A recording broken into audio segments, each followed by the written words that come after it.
è una mia collega, abbiamo fatto tanti scavi insieme, convegni, eccetera, è un funzionario della soprintendenza, però un funzionario buono, come se gli altri fossero cattivi, capito? Potrebbe essere anche vero. È vero, ma è per forza, perché noi abbiamo come compito la tutela e la valorizzazione, dobbiamo far rispettare certe regole quando ci riusciamo, ma non insomma. Così, perciò Giuseppina Ragucci, che ora insegna a San Massima, che è un'archeologa molto brava, e Riccardo Cicilloni, che ora è docente ordinario all'università, diciamo che ha preso il posto di professor Azzeni, adesso poi che non c'è più neanche Carlo Luglia e si trova lì solo a reggere la cattedra di preistoria e protostoria. Perciò insomma questo, e noi siamo tanto amici, perché in archeologia i cantieri servono anche per creare un gruppo di lavoro, perché se il gruppo di lavoro è bello affiatato si riesce a lavorare. Però voi avete già visto comunque già il nuraghe, per cui andiamo avanti, avete già visto il nuraghe, insomma, con guide di grande livello, e io vi faccio vedere questo, vi faccio molto in fretta perché qui mi sembra che ci siano anche immagini del grande sistema territoriale, di tanti nuraghi che sono territorio di Mogoro. Questo per mettere in evidenza quanto è importante questo territorio. Sono stati fatti vari progetti, noi qui abbiamo fatto un progetto di catalogazione, di informatizzazione, tutte queste cose, e questo vedete i sistemi territoriali di Mogoro, abbiamo tantissimi nuraghi. E Mogoro è molto importante perché voi avete visto, siete saliti anche in alto nella torre diciamo centrale, che poi non si sa neanche se è la torre centrale, perché avete visto che c'è il nuraghe a corridoio o nuraghe arcaico, e da lì avete potuto vedere, guardando da una parte, siete sull'altopiano basaltico di Sastruvina, e trovate sulla destra, lo sguardo va fino ai monti, fino a Oristano, al mare di Oristano. Invece dall'altra parte abbiamo il Campidano di Oristano, il Campidano di Cagliari, e poi la valle del Rio Mogoro e tutte queste cose, il Campidano di Oristano e anche il Campidano, però dove c'è anche il villaggio di Puistieri dall'altra parte dell'altopiano. Andiamo avanti, vedete questi nuraghi, sistema ovest, andiamo avanti perché guarda, non li dovete neanche vedere. Questo però ci sono in questo PowerPoint, perché in varie presentazioni che noi abbiamo fatto ci teniamo a far vedere che anche se il nuraghe Cucurada è il gioiello di questo territorio, il territorio ha tanti nuraghi, e questi nuraghi sono nuraghi di controllo territoriale per le risorse. Prima si pensava, ancora non lo sappiamo bene che cosa sono i nuraghi, non lo sappiamo ancora bene, comunque è uno scopo militare, per lo scopo militare forse no, ma sono siti plurifunzionali e pluristratificati, perché questo di Mogoro ha mille anni è durata la vita di Uraghe Cucurada, a partire già dal Neolitico. Allora, vedete, vi faccio vedere tutte queste cose, ma andiamo avanti perché tanto era solo per questo. E qui vedete l'area di Cucurada ripresa dall'alto, da nord-ovest, vedete com'è bello visto da nord-ovest, voi avete visto proprio dove siete entrati, no? Perché vi hanno portato proprio a destra, vedete quella muraglia che vi avranno detto che questa muraglia però non è una muraglia che circonda il nuraghe, perché vedete ha un andamento differente, va verso l'altopiano, perciò non è di difesa del nuraghe complesso Cucurada B, perché il nuraghe complesso è chiamato Cucurada B, perché quello in fondo l'aveva già chiamato, era già noto come Cucurada A, perché il professor Lillio aveva fatto negli anni 50, anche con il Posiddu, tanti sopralluoghi, avevano fatto dei sopralluoghi, degli scavi, dei saggi, proprio in quell'area. Poi c'è stata la cava, qui, tutte queste cose che poi voi sapete. Perciò avete visto un Curadà e poi siete andati e siete entrati dentro il nuraghe, no? Dopo avete visto la muraglia lì, poi siete andati al Cucuradà, che abbiamo fatto tutto un giro. Poi siamo... avete fatto il contrario, avete fatto il giro dell'altra maniera. Sì. Benissimo, così avete visto l'edificio più importante per primo. Certo. Allora andiamo avanti, qua ci sono tutte le storie, tutte le culture che si sono succedute in Sardegna a partire dal Paleolitico, ma a voi non vi interessa in questo momento niente, se non dell'età del bronzo, che poi queste datazioni sono anche, perché questo è un PowerPoint, un po' già cambiano, perché la ricerca continua, perciò già all'età del bronzo Francesco va a andare anche più indietro, ora si pensa al 1900, la civiltà nuragica, come diceva tra l'altro Riccardo Cicilloni la settimana scorsa a Nuraghediana, è durata tanto tempo, perciò è chiaro che ci sono molti cambiamenti e molte evoluzioni nella civiltà nuragica. Allora, che abbraccia appunto il periodo dal bronzo medio, poi bronzo recente, finale, età del ferro, e difatti noi lo vediamo nel nuraghe Cucurada, perché abbiamo il nuraghe arcaico e poi gli altri. Come vi dicevo, però, l'area archeologica fu frequentata sin dal Neolitico, perché abbiamo trovato, però ecco in superficie, perché ancora, tra l'altro considerate che abbiamo fatto un grosso lavoro, anche il lavoro sui crolli, era una cava, era aperta, un posto aperto agli scavi clandestini, però noi abbiamo trovato già materiali dell'età del Neolitico, ciò significa che il sito fu frequentato già dal VI millennio a.C., già dall'età neolitica e dai tempi della cultura di Ozieri. Siamo al quarto millennio a.C., vedete la datazione, ma dai, le datazioni 3004-2008 a.C. Allora, e poi abbiamo, vedete che nella cultura di Ozieri noi abbiamo anche molti materiali importanti di ossidiana. L'ossidiana, sapete, l'ossidiana qui siamo a sud del monte Arci. Il monte Arci, sapete, è il monte dell'ossidiana, denominata dal professor Lilliu l'oro nero dell'antichità, perché invogliò l'ossidiana alle popolazioni a venire in Sardegna anche per scambi commerciali, per colonizzazioni, e abbiamo le ossidiane. Poi è chiaro che le ossidiane hanno tutte diversi ritocchi, diverse forme, però noi dobbiamo vedere il nuraghe in fretta, e devo dare anche la parola in fretta anche a Francesco. Poi abbiamo anche la cultura Monteclaro a Cucurada. Abbiamo, a parte che avete visto quelle strutture che noi supponiamo essere di cultura Monteclaro per confronti con Monte Baranta, per queste cose qui,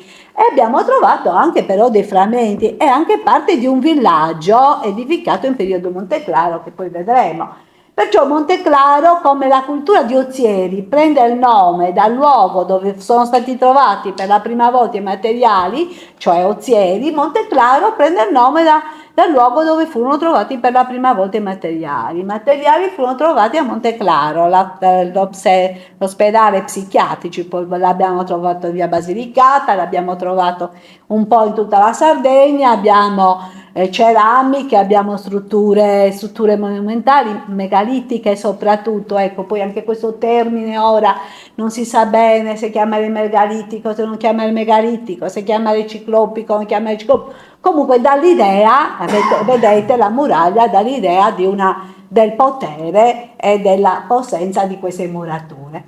E difatti vediamo un attimo questa muraglia, la muraglia sud-ovest del nuraghe Cucurada, noi l'abbiamo attribuita alla cultura Monteclaro perché in superficie abbiamo trovato qualche materiale, avevamo fatto un piccolo saggio, poi non abbiamo continuato perché il nostro scopo, quando si fanno i lavori, lo scopo è quello che anche è previsto nel progetto, e per cui è così.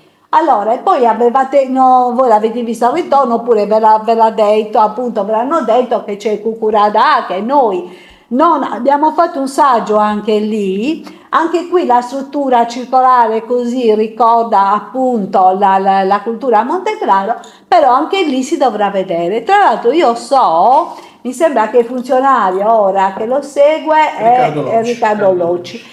E so che forse riprendono anche gli scavi a Nuraghe e Cucurara. Speriamo che sia vero. È una voce che gira, è una fake news.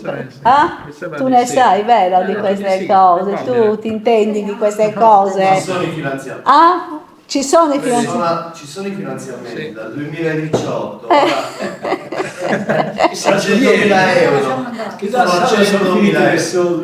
La maggior parte dei quali andranno messe in sicurezza, però una parte è vincolata comunque agli scavi. Perché la torre nord l'avevamo un po' messa in sicurezza, ma non abbiamo mai indagata. Ricordiamo, adesso vi dico questo, che quando il professor Azzeni ha compiuto 90 anni, io l'ho chiamato e gli ho detto: professore, tanti auguri, lei compie 90 anni, signorina, grazie, perché si chiamava tutti signorine. Giusy che aspettava il bambino col pancione, signorina Ragucci. Mi ha detto: guardi signorina, noi dobbiamo finire lo scavo di Cucurada.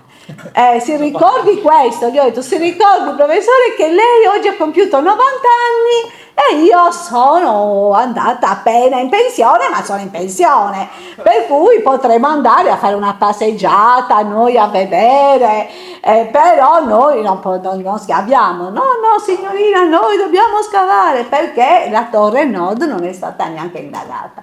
Allora, che cosa diciamo? Ve l'hanno già detto che sorge sullo sperone meridionale l'altopiano basaltico dominante la piana del Campidano, allo sbocco della valle del Rio Moro, e l'area archeologica comprende l'emergenza di un nuraghe polilobato, cioè con più torri, no? Con più torri, poi comprende la struttura ciclopita, pianta ellittica che abbiamo detto il Cucurada ha, e poi la muraglia recintoria, ubicata a sud-ovest del nuraghe e anche resti di strutture eneolitiche. Perciò ora questo sito cos'è? Questo sito ora è un parco archeologico, dopo grande fatica e Giovanni Boassa è seccato, oggi non c'è perché Uras non siamo riusciti ad aprirlo al pubblico, qui invece si è riusciti e lui si è un po' ingelosito, perché in effetti anche Uras è un bellissimo nuraghe intorno, sarebbe importante perché si può fare un biglietto unico, perché è importante anche quello. Però resta il fatto che qui è un parco archeologico attrezzato, c'è un book shop, c'è una sala, anche un bar, insomma vedete che anche questa sala Allora andiamo avanti, la planimetria l'avete già vista, io non mi trattengo tantissimo perché abbiamo avuto, vedete, il nuraghe a corridoio che ha un impianto a T, poi avete visto come entrando dall'ingresso che trovate il cortile, che tra l'altro è stato riutilizzato anche il cortile, noi abbiamo anche lì delle strutture, Monteclaro. Poi abbiamo sul cortile si affacciano le torri che sono state aggiunte in un secondo momento, perché nel bronzo medio abbiamo appunto il nuraghe arcaico e la Tolos, questa la torre A, che poi non sappiamo bene se è la torre oppure se è una struttura che è comunque bello perché si vede tutto il panorama, c'è tra l'altro nella torre A, l'avete visto, c'è una bella nicchia e lì abbiamo fatto fare le analisi al C14, molto importante le analisi, ecco, queste cose sono importanti, perciò il cortile, il nuraghe è stato rifasciato e questo è diciamo polilobato perché è un bastione con 4 torri, le vedete A, B, C, D, E. E la torre più importante di queste è la torre D, dove abbiamo trovato il bronzetto. Vabbè, qui c'è la storia degli scavi, insomma, dal 94, prima campagna, tutte le cose che sono state fatte. Vi ho già detto che poi abbiamo fatto anche un progetto di informatizzazione, abbiamo fatto dei quaderni didattici, ci sono anche giochi multimediali, insomma tutte quelle. Però andiamo avanti perché L'ospite è Francesco. Oh, questo è l'uragano ripreso dal sud. È l'uragano ripreso dal sud. Gli altri nuraghi, vedete il nuraghe, il cortile, le varie torri. Andiamo avanti così vediamo, vedete qui da principio, vediamo il primitivo edificio a corridoio, lo vedete indicato in giallo. Poi andiamo avanti con l'immagine. Deve essere simile al nuraghe maggiore di Opatorre? Sì. A queste sì, ci assomiglia. Allora voi andate a studiarvi poi tutte le cose se ne avete voglia, già guardate internet, trovate delle cose. Poi vi comprate i volumettini, abbiamo fatto anche insieme per Delfino, tutti quanti insieme, professor Azzeni, io, Giusi, Riccardo, Cicilloni, anche Sandra Carta, che è una cittadina di Mogoro e che aveva gestito l'area e ha seguito gli ultimi cantieri. E abbiamo fatto questo quadernino. Allora andiamo avanti, vedete la torre nord, vedete come a volte dal rifascio, vedete come abbiamo cercato anche di restaurare la torre C, andiamo avanti, la torre D, che è quella dove abbiamo trovato la torre D, voi siete entrate, avete visto che ci sono le due nicchie, poi tu c'è il bancone, una specie di bancone, anche avete visto la struttura del nuraghe, della toloso, falsa cupola con le pietre che si reggono una con l'altra. Sapete tutto. E poi infatti abbiamo trovato un importante questo focolare venuto durante lo scavo, c'era Giusi che stava scavando, siamo arrivate io e Michele Sannia immediatamente perché stavamo venendo, perché in effetti il professor Azzini diceva: signorina, noi siamo noi che siamo lì. Io ho detto: no professore, noi veniamo se ci viene bene anche 3 volte alla settimana, io devo fare anche altri sopralluoghi, non ti pare? Tanti sopralluoghi, finito qui di Via della Masulla, finito da cosa. Per cui gli ho detto: gli archeologi sono sempre sul terreno a seguire l'andamento dei lavori. E c'era Giusi, però appena hanno trovato il bronzetto, subito hanno chiamato e noi siamo arrivati. Ecco, vedete il bronzetto, questa è una foto proprio di scavo, con la lavagnetta, con le unità stratigrafiche, prima in vecchi tempi anche di Michele Sannia, poi dagli anni 80 c'è questo delle unità stratigrafiche. Michele Sannia, che è un assistente di scavo bravissimo, che è veramente bravo, diceva: Emina, basta con queste unità stratigrafiche, scaviamo come mangiamo, perché adesso sono arrivata unità stratigrafica 120, quando aveva detto a Paola Passeroni: ma com'è possibile una cosa del genere? E insomma, quella unità stratigrafica 48, perché tutte quante le cose, tutti i pezzi si scava proprio, si mettono in luce tutti i resti, e poi finito lo scavo bisogna rivedere tutto, studiare, fare vedere i disegni, vedere il diario di scavo, mica finisce lì il lavoro. Vedete sul terreno, queste sono belle immagini del bronzetto che è lì sul terreno, perciò vedete il coso, poi c'è scritto, tra cui si segnala il piccolo bronzo, il nuraghe risale nella prima fase del bronzo medio, poi come vi avevo detto bronzo recente, bronzo finale, età del ferro. E i bronzetti sono riportati all'età del ferro, no? Anche se oggi ero con Fulvia Lo Schiavo e lei sempre è una rialzista, tu sei in racconto con Fulvia. Fulvia vede, però diciamo che, come anche diceva Riccardo l'altro giorno, nelle civiltà succedono tante cose, perciò le cose si accavallano, iniziano nel bronzo finale, poi nell'età del ferro, sono periodi lunghi. Anche noi facendo una cosa cambiamo. Però ai miei tempi tu non eri ancora nato quando io sono nata, perché sei più piccolino. Allora, questo vediamo che su una barretta orizzontale, sormontante un classico bottone ornamentale conico, c'è una scena di caccia, un cacciatore che trafigge da dietro un probabile muflore che torce il collo ed è azzannato da un cane. Perciò una scena di caccia, e forse questo bronzetto era non so, cioè un bottone che poteva essere sulla spalla o sul coso, di un capo tribù, non lo sappiamo bene. Comunque chiaramente è un oggetto molto importante che è simbolico del potere della civiltà nuragica. Sapete poi che questo potere è sempre guarda, questo bronzetto adesso non lo so se è a Cagliari, perché noi l'avevamo portato anche in Tristano per la mostra Insule Cristi e per le altre cose, per cui insomma va bene. Comunque per fortuna che abbiamo i disegni, abbiamo le fotografie e abbiamo, ecco qua, particolare del bronzetto, i disegni, le ricostruzioni, andiamo avanti, guarda che bellino questo. E poi abbiamo scavato il cortile con i vari strati di crollo, come vi dicevo gli strati di crollo sono importanti. Noi abbiamo scavato, diciamo, con unità stratigrafiche, anche se professor Azzeni, vi dirò in confidenza, lui voleva sempre lasciare un po' di testimoni. Infatti un giorno mi chiamò e mi disse: guardi, io la devo avvisare, signorina, Riccardo ha tolto il testimone che avevo lasciato. Io ho detto: professore, ha fatto bene, abbiamo già visto come sono le cose, eccetera. No, noi abbiamo la responsabilità. Poi mi ha chiamato e mi ha detto: guardi, tutto risolto, gliel'ho fatto mettere un po' più avanti, perciò aveva risolto tutto. Questi testimoni comunque avevano la loro importanza, perché tu vedevi quello che veniva, come si succedevano le cose, però in un punto particolare.